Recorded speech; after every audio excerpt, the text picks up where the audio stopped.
Munich Football Arena menjadi saksi bisu pertarungan paling dinanti di benua Eropa. Dua raksasa, Paris Saint-Germain dan Inter Milan, saling berhadapan dalam final Liga Champions, sebuah laga yang tak hanya memperebutkan trofi, tapi juga sejarah dan harga diri.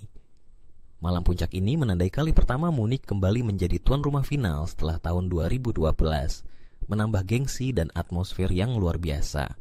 Bagi Paris Saint-Germain, inilah kesempatan emas yang telah mereka kejar selama 15 tahun. Sejak dana besar dari Qatar mengalir ke klub. Dominasi di Liga 1 memang sudah jadi rutinitas, tapi mahkota Eropa selalu terasa sulit digapai.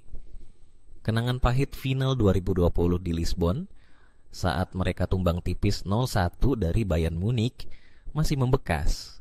Kini, di bawah asuhan Luis Enrique, PSG datang dengan ambisi membara untuk menulis sejarah dan mengangkat trofi Liga Champions untuk pertama kali.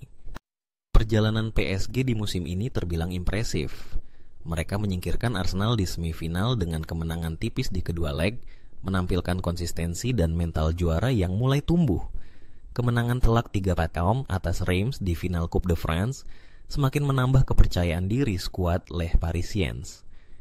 Dengan peluang meraih treble, PSG datang dengan semangat penuh, meskipun catatan di Munich Football Arena tidak terlalu bersahabat. Hanya sekali menang dari 4 lawatan terakhir, semuanya melawan Bayern. Di sisi lain, Inter Milan tiba di Munich dengan tekad menebus kegagalan domestik. Musim ini, mereka harus puas berada di bawah Napoli dalam perburuan gelar Serie A dan gelar Coppa Italia serta Supercoppa Italiana juga, lepas dari genggaman. Namun, sejarah Eropa Inter patut diperhitungkan. 15 tahun lalu, di bawah Jose Mourinho, mereka meraih treble yang fenomenal. Dan meski sempat gagal di final 2023 melawan Manchester City, Inter kini datang dengan pengalaman dan motivasi ekstra. Perjalanan Inter di Liga Champions musim ini juga patut diacungi jempol. Mereka tampil sebagai tim dengan pertahanan terbaik sepanjang fase grup, hanya kebobolan 1 gol dalam 8 laga. Namun, di babak gugur, pertahanan mereka sempat goyah, termasuk saat menghadapi Barcelona di semifinal dengan agregat 6 gol tercipta dalam 2 leg. Kemenangan dramatis 4-3 di Giuseppe Meazza menjadi suntikan moral besar, sekaligus mencatatkan 10 kemenangan, rekor terbaik klub dalam satu musim Liga Champions. Menjelang laga final, kedua tim dalam kondisi hampir penuh.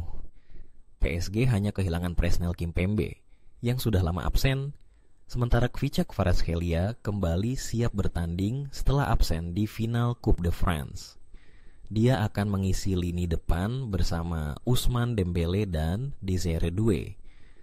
Sementara Inter, Lautaro Martinez, Benjamin Pavard, dan Piotr Zielinski telah pulih dari cedera, memberikan keleluasaan bagi Simone Inzaghi dalam meracik strategi. Duet Marcus Thuram dan Lautaro Martinez akan menjadi andalan di lini serang Nerazzurri. Secara taktik, PSG kemungkinan besar akan menggunakan formasi 4-3-3. Donnarumma berdiri di bawah Mistar, dibentengi oleh Hakimi, Marquinhos, Pacho, dan Nuno Mendes. Lini tengah diisi Joao Neves, Vitinha, dan Fabian Ruiz. Sementara Trisula Mautdoue, Dembélé, dan Kvaratskhelia siap mengancam pertahanan Inter. Sebaliknya, Inter tetap setia dengan pola 3-5-2. Sommer di bawah gawang, trio Bisek, Acerbi, dan Bastoni menjaga lini belakang, serta 5 gelandang, Dumfries, Barella, Calhanoglu, Mkhitaryan, dan Di Marco siap menopang serangan Thuram dan Martinez. Duel ini bukan sekadar adu strategi, tapi juga adu mental dan sejarah. PSG membawa misi menjadi raja baru Eropa, sementara Inter ingin mengulang kejayaan masa lalu dan membuktikan diri sebagai penguasa benua. Meski PSG tampil dominan di liga domestik dan penuh keyakinan, banyak yang memprediksi malam ini adalah milik Inter Milan. Dengan pengalaman, pertahanan yang solid, dan motivasi membara, Nerazzurri difavoritkan naik babak podium juara. Inilah malam penentuan, siapa yang akan mengukir nama di sejarah Eropa, PSG dengan gelar perdana, atau Inter Milan yang kembali ke singgasana setelah 15 tahun. Satu hal pasti, Final Liga Champions kali ini akan menghadirkan drama, emosi, dan kenangan yang tak terlupakan.